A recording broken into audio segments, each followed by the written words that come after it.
Senhor Jesus, amém. Não sou pregador, como todo mundo sabe. Eu sou levita da casa do Senhor, gosto de louvar. Gosto de tocar, gosto de louvar. Pregar não é muito minha praia, não. Apesar de eu ter um canal no YouTube, lá eu ministro alguma porção de Deus, mas é só a misericórdia de Deus mesmo. Mas nessa semana eu senti o desejo, há alguns dias, que eu sinto o desejo realmente de contar aquilo que Deus tem feito na minha vida, não só na minha vida, mas na vida da minha adjuntora. E, antes de mais nada, eu gostaria de agradecer a Deus, primeiramente, por uma promessa que o Senhor tinha feito a mim lá atrás, né? E eu tinha dito logo, com pouco tempo que eu tinha adquirido minha academia, eu tinha dito, Senhor, eu vou, em nome de Jesus, eu vou me formar. Eu vou ser educador físico, licenciado, bacharelado, pedagogo e com 2 pós-graduações. E esse semestre agora eu terminei mais uma graduação, já sou educador físico licenciado, bacharelado e tenho 2 pós-graduações. Está faltando só o curso de pedagogia, que esse ano que vem agora, em nome do Senhor Jesus, eu termino. Eu quero dizer para vocês que Deus é o Deus que realiza sonhos, realiza coisas além daquilo que nós pedimos ou do que a gente imagina. Mas não é isso que eu vim dizer aqui hoje. Na verdade, que eu vim contar um testemunho. A palavra do Senhor ela vem nos dizer, conta o que eu tenho feito para que meu nome ele seja glorificado. E nós temos visto que nesses últimos tempos existem muitas pregações, existem muitos pregadores, muitos levitas, pessoas que realmente conhecem, doutos na palavra de Deus, pessoas que têm um conhecimento, um vasto conhecimento sobre a palavra de Deus. Mas a palavra do Senhor, ela mesmo nos fala que coisa boa é a gente contar aquilo que Deus tem feito na nossa vida, porque o nosso testemunho de vida, a testemunhar as coisas que Deus fez na nossa vida, nos revigoram. E nesses últimos tempos nós temos visto os poucos testemunhos. Temos visto muitas pregações, porém poucos testemunhos. E como saber se nosso Deus verdadeiramente é verdadeiro? Como saber se Deus opera milagres e maravilhas assim como operou no passado e opera nos dias de hoje? São justamente os testemunhos de vidas, aquilo que Deus faz na nossa vida, que a gente tem que contar, para que o povo veja que o Deus que foi lá com o povo hebreu, lá no meio do deserto, Ele também é comigo e com você ainda nos dias de hoje. Amém? A palavra do Senhor diz aqui no livro de Jeremias, no capítulo 3, no versículo 5, 3. Versículo 30, Jeremias 33, versículo 3. E diz assim a palavra do Senhor: clamas a mim e responder-te-ei, e anunciar-te-ei coisas grandes e firmes que não sabe. O dicionário do Aurélio diz que a palavra clamar significa gritar em alta voz. Outros dicionários dizem que clamar é chamar a atenção de alguém. Outros dicionários dizem que clamar significa se humilhar na presença de alguém. E quando a palavra do Senhor ela diz, Jeremias já tinha sido um profeta que tinha sido escolhido desde o ventre da tua mãe. No capítulo 1, no versículo 17, Deus olha para Jeremias e diz assim, olha, e se levantarão contra ti, mas não prevalecerão contra ti, porque eu sou contigo, assim diz o Senhor, para te livrar. Assim o Senhor também diz para mim e para você nessa noite, se levantarão contra ti, mas não prevalecerão contra ti, porque o Senhor era na sua vida para te livrar. Chicão, mas por que você está dizendo isso? Porque eu contemplei isto essa semana. Alguns dias atrás, nós ficamos sabendo a notícia, eu e minha adjuntora, levanta a mão ali, dona Rita de Cássia, minha digníssima, futura dona das contas. Nós testemunhamos esses dias um milagre que Deus fez na nossa vida. Nós estávamos um dia em casa, assistindo TV, e Cássia chegou para mim e disse, meu filho, eu estou sentindo um caroço no meu peito. E ela já passou por uma experiência não muito agradável, ela já teve CA. E Deus tinha curado ela de um CA. E ela disse, não, vamos fazer um exame. Que saúde a gente não brinca, a gente tem que correr logo atrás para resolver logo. E quando foi durante a semana, há uns 15 dias atrás, mais ou menos, ela fez o primeiro exame. E ela fez o exame, veio, chegou em casa. Quando foi mais ou menos na hora do almoço, eu cheguei por lá pela casa dela. E ela estava muito triste, abatida, com os olhos chorando, né, na verdade. E eu disse, que foi, minha filha? Ela disse, não, nada, e estava chorando. E eu fiquei, e aquilo me abalou muito. No momento, eu não chorei porque eu tenho que ser macho, né? O homem tem que ser forte. Mas eu sou muito, quem me conhece sabe que eu sou extremamente chorão. E naquele momento eu segurei meu choro, mas quando eu cheguei em casa, eu confesso que eu desabei também no choro. E eu disse, Senhor, o Senhor não me deu uma esposa, o Senhor não me deu uma mulher, uma adjuntora, para tirar de mim antes que fosse cumprido toda a sua promessa. E naquele momento eu comecei a chorar e eu mandei uma mensagem para a pastora Márcia. Eu disse, Márcia, ore por Cássia, que não vou lhe dizer o que é, não vou lhe contar, não vou lhe comentar o que é. Porque as coisas de Deus, existem coisas que só é a gente e Deus.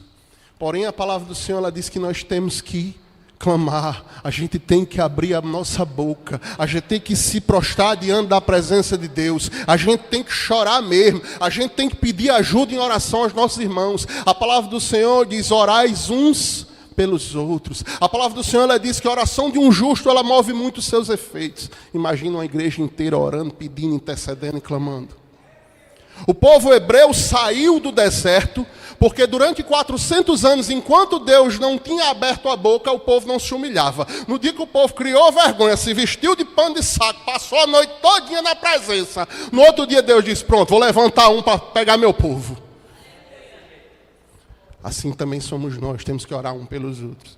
E naquele momento eu pedi esse clamor a Márcia. Márcia disse, olha, meu filho, eu já oro por vocês. Eu digo, pois ore mais, apresenta esse propósito. E quando foi E a gente passou esses dias, ela muito preocupada, já tinha preocupação porque ela tinha acabado de sair do emprego. E até a gente brincando, engraçado quando vem as coisas, vem tudo de uma vez, né? Perdeu o emprego, veio a doença, a enfermidade, o carro deu problema, vem uma coisa atrás da outra. Mas eu quero dizer para você, a palavra do Senhor, ela vem nos dizer que o obreiro, ele tem que passar pelo fogo para ser testado. Isso aí é só teste na sua vida. Pode ter convicção. O crente firmado na rocha, na palavra de Deus, Deus não desampara. Deus passou com o povo 40 anos no deserto, dando de comer, de beber, de vestir e de calçar. Você acha que o povo Deus vai lhe desamparar agora? Desampara não. Tenha convicção que diz que você passa pela prova, mas tem que passar pela prova dando graça, tendo convicção que o Deus a qual você serve é maior do que toda e qualquer tribulação. E naquele momento, nós viemos aqui no culto das preciosas. E chegamos aqui no culto das preciosas, Cássia ainda estava bem preocupada, bem triste. E a pastora Márcia Morgana estava pregando, estava orando e pregando. E naquele momento, Márcia olha e diz assim, ei mulher, você pensa que vai morrer. Você está pensando que vai morrer. Mas Deus está dizendo que isso é para que você venha a ver a manifestação do meu poder sobre a sua vida. E naquele momento eu sabia que aquela palavra tinha um canto e uma direção. E eu larguei o grito lá de dentro. Se vocês escutaram o vídeo, vocês vão ver um grito bem grande que eu dei lá do fundo. Glória a Deus. Porque Deus ainda usa os seus profetas, ainda usa os seus mensageiros para entregar. Só que o ser humano, ele tem uma falha muito grande. A palavra do Senhor diz que bem-aventurado é aquele que crê sem ver. Os discípulos andavam com Jesus, viam os milagres, as maravilhas, todos os feitos, tudo que Jesus fazia. A Bíblia diz que se for relatar todos os feitos de Jesus sobre a face da terra, as bibliotecas da terra não caberiam. Foi muita gente que ele curou. E os discípulos andando, vendo os milagres, vendo todas as obras, muitas das vezes ainda não criam. Às vezes Jesus olhava para o povo e perguntava, olhava para os discípulos e dizia, quem vocês acham que eu sou? Porque o próprio Jesus sabia que nem eles mesmos, andando com ele, vendo todos os milagres e maravilhas, não tinham a convicção de que ele realmente era o Filho de Deus. Chicão tem isso na palavra? Tem. Quando Pedro olha para Jesus e diz assim, quem você diz? Está dizendo que o povo que são? Um diz que você é Abraão, outro está dizendo que você é um profeta. E você está dizendo que não, o Senhor verdadeiramente é o Filho de Deus. Diz, pronto, você está certo porque o Espírito Santo de Deus falou sobre a sua boca. Mas muitas das vezes a gente está na igreja, a gente ora, a gente pede, a gente intercede, a gente jejua, mas nós mesmos não confiamos no Deus ao qual nós servimos. Chicão, isso é verdade? É sim. Existem momentos na nossa vida que nós passamos, porque a Bíblia diz que os olhos são a janela do nosso coração. E às vezes a gente deixa que os nossos olhos carnais atrapalhem a nossa vida espiritual. E naquele momento de aflição, quando Márcia disse, eu tomei posse daquela palavra. Eu disse, aquela palavra é para Cássia. E ela pode até não crer, mas eu estou crendo até o talo. E quando foi um dia, ela recebeu o resultado do exame, do primeiro exame. E estava lá, que fica tipo um registro, né, Cássia? Disse, o lado direito, mama direita, tantos graus para cima, tantos graus para baixo. E o exame, o médico disse que era um nódulo. E naquele momento ela já começou a ficar mais desesperada ainda. Porque ela já tinha passado pelo processo.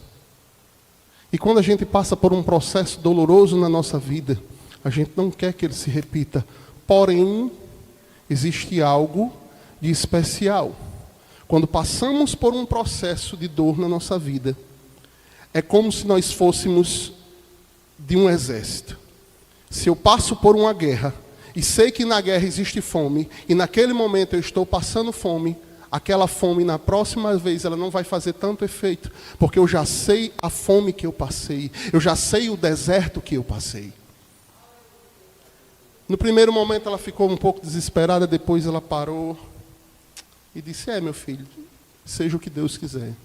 O que tiver de ser, será feito. E eu disse a ela, não vai ser nada.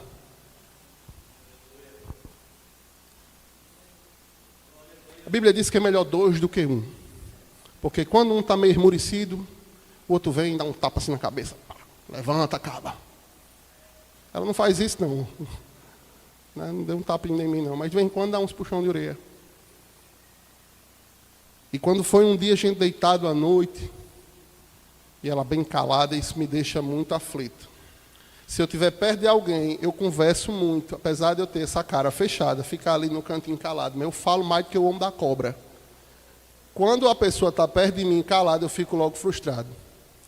Eu digo, o que é, minha filha, que você tem? Ela disse, não, nada. Isso ela deitada na cama. E crente é bicho doido mesmo. Quando a Bíblia diz que Deus diz a Jeremias, Jeremias, clamas a mim e eu responder-te-ei coisas grandes e ocultas. Grandes e ocultas são coisas que nós não podemos ver. Coisas grandes e ocultas são coisas que a gente não vê com os nossos olhos, nem que a gente apalpa com as nossas mãos.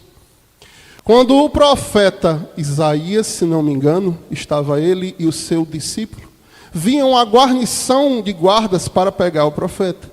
E ele estava lá desesperado, aperreado, o discípulo dele aperreado, desesperado, dizendo, homem, lá vem a guarnição, vão pegar nós vamos morrer. E ele lá bem quietinho, escrevendo. Que é, homem, que você quer, homem? Ele disse, homem, pelo amor de Deus, lá vem os homens, estão vindo, nós estamos vendo lá no monte um bocado de cavalo, nós vamos morrer.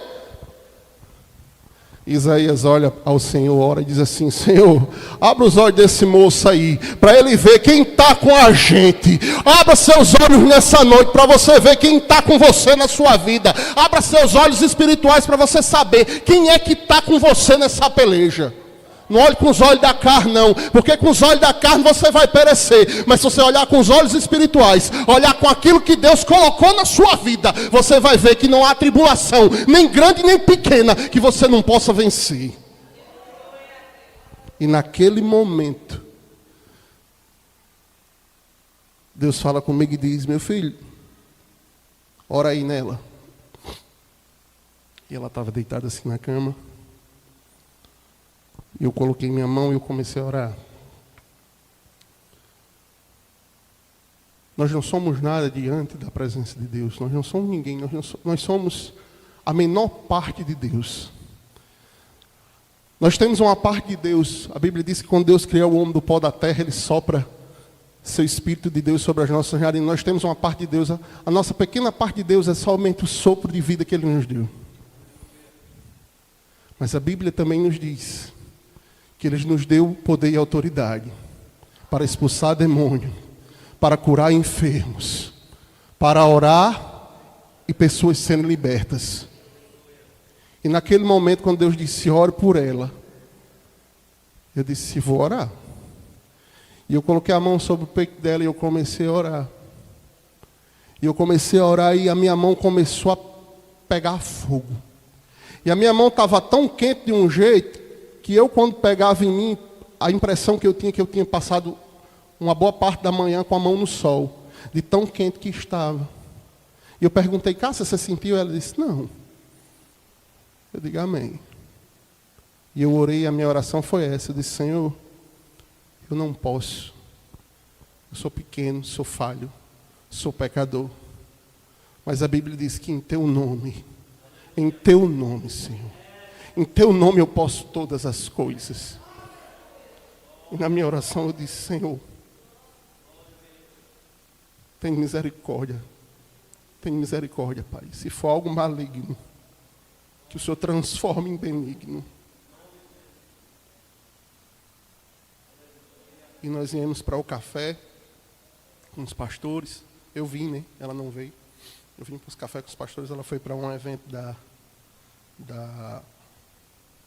com a filha dela. E quando foi, no outro dia a gente foi fazer o exame, né? Foi fazer o retorno do exame. No outro dia não, 2 dias depois. Vamos fazer o retorno do exame. Quando chegou lá no centro de oncologia, o médico tinha cancelado, não foi a consulta, né? O retorno, porque estava muito cheio, disse que uma máquina lá estava quebrada, enfim.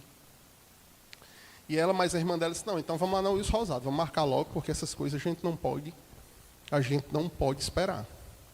Aí disse, vamos lá na Wilson Rosado. Aí foi marcar, aí vem quando? Amanhã, volta no outro dia. Foi no outro dia? Foi no outro dia, né? Aí voltamos no outro dia.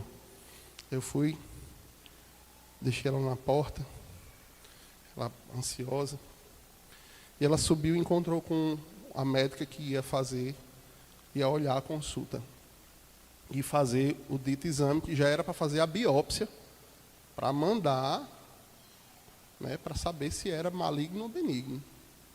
E quando ela subiu, aleluia, quando ela subiu para fazer o exame, começou que a máquina do exame não queria nem prestar, né? A máquina quebrava, voltava, depois voltava. E a médica foi apalpar para saber, sentir. E quando a médica pegou e disse, mulher, aqui não tem nódulo, não. Aqui tem um cisto, nódulo não. E ela, não, doutora, tem um nódulo, o exame lá deu que ela disse, rapaz, nódulo não tem não. Tem um cisto. Mas nódulo não tem não. Mas vamos fazer para a gente ter certeza, né? A gente já está aqui, mas no caso aqui não é biópsia, porque não tem nada duro, é mole, é líquido. Então vamos botar uma agulhinha, né? A gente tira e manda para, né? E assim foi feito. Aí ela entrou no carro, eu fui buscar ela, disse, vamos buscar. Quando eu cheguei lá no carro, ela veio descendo do carro, já mudou o semblante, né? E quando ela entrou no carro, olhou para mim, riu, aí disse, a médica disse que não tem nódulo, não. E eu virei, olhei para a cara dela assim, o olhar ela entendeu, tinha 4 pessoas no carro, eu olhei para ela, ela riu, eu ri, porque nós sabíamos que a gente tinha orado a Deus. Ela sabia que eu tinha pedido ao médico dos médicos. Ela sabia que eu tinha pedido àquele que tudo pode. E ela tirou o exame, fez o exame. E a gente foi para Fortaleza na segunda-feira, aproveitou que aqui era feriado. A gente foi pegar um material em Fortaleza para terminar uns serviços que a gente tem. E a gente foi para Fortaleza, ela bem calada ainda, eu senti que ela ainda estava ainda encucada com esse negócio.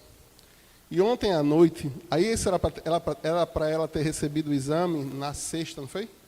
Ontem, não, era para ter recebido na segunda. Só que segunda era feriado. Aí ficou de receber o exame ontem. Aí ontem ela não recebeu. Aí a mulher disse, não, ela ficou de passar o e-mail. E ontem, ela estava bem calada. E eu dizendo, minha filha, o que é que você tem? Ela disse, não me pergunte essas coisas. Quando eu estiver calada, não me pergunte. Eu digo, mas minha filha, me diga, porque conversar com a parede é muito ruim, fala alguma coisa. Não precisa você saber. E eu sabia que ainda era vestígios dessa preocupação. E quando foi com um pedacinho, quando foi hoje, essa mulher vai mandar pelo e-mail. Eu muito cedo perguntei, e aí, mandou? Ainda não. E quando foi agora de manhã, ela, imprima aí, por favor. E quando a gente imprimiu, tinha lá escrito: a ausência de nódulo e a solução líquido que tinha era benigno para a glória de Deus.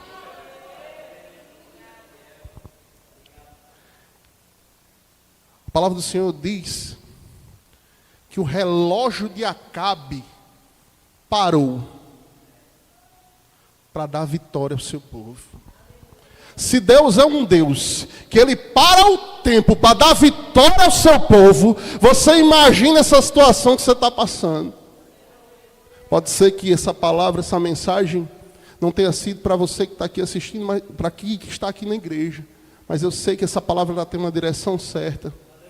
Porque Deus é tão bom, mas tão bom, mas tão bom, que a palavra dele, ela diz que ela não volta vazia. Ela é como uma flecha na mão do arqueiro. Essa palavra, ela tem uma direção certa.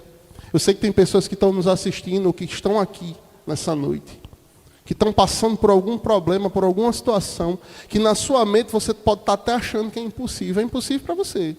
Realmente para você é impossível. Para você é impossível porque nós somos seres limitados. Mas a palavra do Senhor diz que todas as coisas são possíveis para Deus. Mais impossível do que mudar um quadro de saúde era fazer o povo de Israel passar a seco pelo meio do Mar Vermelho. Isso Deus fez. Mais impossível do que isso seria, pela lógica humana, pela genética humana, pela biologia, a pessoa nascer, ser criada dentro do deserto com 2 anos, ter uma sandália, e essa sandália ia acompanhando esse cabo até os 40 anos de idade. Isso era mais impossível. Mas Deus fez, porque Deus, Ele pode todas as coisas. Você não pode, não. Você pode estar até achando que acabou, que perdeu, que já era. Já era para você. Mas aquilo que Deus escreveu sobre a sua vida ainda está no início. A palavra do Senhor diz que melhor são as últimas coisas do que as primeiras. As últimas coisas ainda são melhor do que as primeiras. Se você está achando que já viveu o melhor de Deus, você ainda está para ver o melhor de Deus. Eu vejo a vida do pastor Chico Chagas, e quando eu vejo ele contando os testemunhos, e eu vejo o pastor Chico já tem 60 e tantos anos, e ele olha e diz assim: como é que pode? Passei a vida todinha sendo besta para vir desfrutar o melhor de Deus no final da vida. E essa tribulação que você passa, essa é coisa pequena diante do Deus a qual você serve. Chicão, mas está na mão do advogado. Advogado dos advogados é Jesus. Ele é aquele que assina a causa a favor de quem crê nele. Existia uma viúva, e essa viúva passou vários tempos enchendo o saco literalmente do juiz. E o juiz era um caba brabo, bruto, ignorante, só molesta. Mas de tanto ela clamar, de tanto ela pedir, acho que o juiz disse: rapaz, não, eu vou farrer logo esse negócio, para ver se a mulher para de me perturbar. Temos que clamar a Deus. Às vezes passamos pela luta, passamos pela tribulação, passamos calados sem abrir a boca. E talvez Deus esteja querendo escutar a tua voz. Talvez Deus esteja botando você nessa situação porque Ele quer escutar a sua voz. Quando eu era pequeno, eu lembro que pai me deixava de castigo, que era justamente para mim ir lá pedir a Ele. Aí eu vi essa cena hoje, engraçado. Eu vi essa cena hoje, né? A gente estava em casa, aí Marília disse: eu quero sair. Não, eu quero uma palavra, como é? Eu quero uma palavra que começa com A e termina com I. Aí eu quero uma palavra que começa com A e termina com I. E eu calado, né? E eu calado, vou ficar calado. E eu calado. Aí ela chegou bem pertinho de mim e disse: homem, eu estava fazendo isso que eu queria que ela viesse me pedir, entendeu? Ela disse: homem, eu queria sair. Disse: vá, peça ali. Assim também é nosso Pai. Às vezes Deus nos coloca em certas situações porque Ele está querendo escutar a sua voz. Faz tanto tempo que Ele não escuta a sua voz, que Ele está doido para escutar a sua voz. Aí é necessário Ele fazer isso aí mesmo, botar você no vale, no deserto, para poder escutar você falar com Ele, para você escutar, sentar lá naquele cantinho que você sentava, no quarto de madrugada, que faz tempo que você não faz. Aí Ele vai e bota você nesse deserto que é para você de joelho, e Ele escutar a sua voz, dizendo: Pai. Não é chamando de Deus, porque Deus, Ele não é um ser que você não tem intimidade com Ele. Deus, Ele é seu Pai. Quando Jesus morreu na cruz do Calvário, a primeira coisa que aconteceu foi que o véu do templo se rasgou de alto a baixo.